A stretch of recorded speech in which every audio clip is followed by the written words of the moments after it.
नमस्कार, मैं doctor Abhishek Raj, consultant medical oncology, haematology and bone marrow transplant, Akash health care super speciality hospital, Dwarka, new Delhi में कार्यरत हूँ। अब हम जानेंगे एलोजेनिक बोन मैरो ट्रांसप्लांट का क्या प्रोसीजर होता है। इसमें सबसे पहले ज़रूरी है कि डोनर सिलेक्शन। मरीज को कोई बीमारी है, जैसे ल्यूकीमिया है, थैलेसीमिया है या प्लास्टिक एनीमिया है, तो हमें सबसे पहले एक डोनर मिलना चाहिए जिसके अंदर एक हेल्दी मैरो है, उसको हम मरीज के अंदर दे सकें। अब डोनर या तो भाई बहन हो सकते हैं, जिसको कि हम मैच सिबलिंग ट्रांसप्लांट करते हैं। उनकी मैचिंग हम कैसे करते हैं? एचएलए मैच करते हैं। ये ब्लड ग्रुप मैच जैसा नहीं होता, इसमें जेनेटिक टेस्ट करते हैं जिससे कि हम उसकी मैचिंग करते हैं।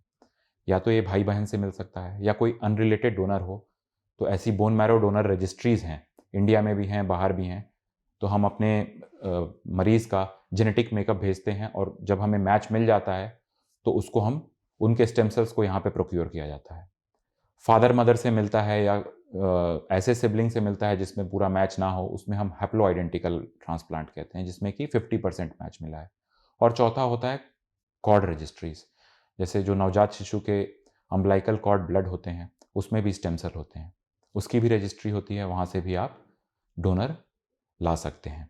इसमें भी जब हमें डोनर मिल जाता है तो डोनर के लिए बिल्कुल सेफ है प्रोसीजर। उसको जैसे ब्लड डोनेट करते हैं वैसे ही डोनेट करना है, लगभग 200 से 300 ml रक्त, और उसको स्टेम सेल हार्वेस्ट करके मरीज के लिए लाया जाता है।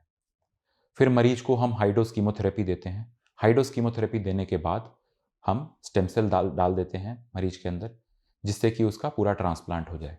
स्टेम सेल डालने के लगभग 2 से 3 हफ्ते तक मरीज को एडमिट होकर रहना पड़ता है, जिस दौरान पे उसको कुछ कॉम्प्लिकेशंस हो सकती हैं, जैसे कि बोन मैरो नष्ट होने की वजह से मरीज के टीएलसी, हीमोग्लोबिन और प्लेटलेट कम हो सकते हैं, जिसकी वजह से उसको ट्रांसफ्यूजन की रिक्वायरमेंट पड़ सकती है। इन्फेक्शंस हो सकते हैं जिसके लिए एंटीबायोटिक की ज़रूरत पड़ती है। मुंह में छाले हो सकते हैं जिसके लिए आईवी न्यूट्रिशन देना पड़ता है। डायरिया हो सकता है। एक जो इम्पॉर्टेंट कॉम्प्लिकेशन इसमें होती है, जो ऑटोलोगस में नहीं होती है, उसे हम कहते हैं ग्राफ्ट वर्सेस होस्ट डिजीज़। इसमें जो डोनर था, उसके जो इम्यून सेल्स हैं, वो मरीज के सेल्स को फ़ौरन रिकॉग्नाइज़ करते हैं और उस पे अटैक करने लगते हैं, जिसको हम ग्राफ्ट वर्सेस होस्ट डिजीज़ कहते हैं। इसकी वजह से मरीज को शरीर पे छाले हो सकते हैं, डायरिया हो सकता है और कई बार जॉन्डिस भी हो सकता है। तो इसीलिए एलोजेनिक ट्रांसप्लांट में हम जनरली डिस्चार्ज होने के बाद मरीज को बोलते हैं कि लगभग 2 महीने के आसपास अस्पताल के आसपास ही रहे, सो दैट कि कोई भी कॉम्प्लिकेशन आती है तो वो तुरंत दिखा सकता है वापस आके। बात करें सक्सेस रेट की, तो अप्लास्टिक एनीमिया, थैलेसीमिया, इन जैसी बीमारियों में लगभग 80 से 90% मरीज ठीक हो जाते हैं। रिलैप्स ल्यूकीमियाज वगैरह में भी बोन मैरो ट्रांसप्लांट के जरिए लगभग 50 से 60% मरीजों में बीमारी पे जीत पाया जा सकता है।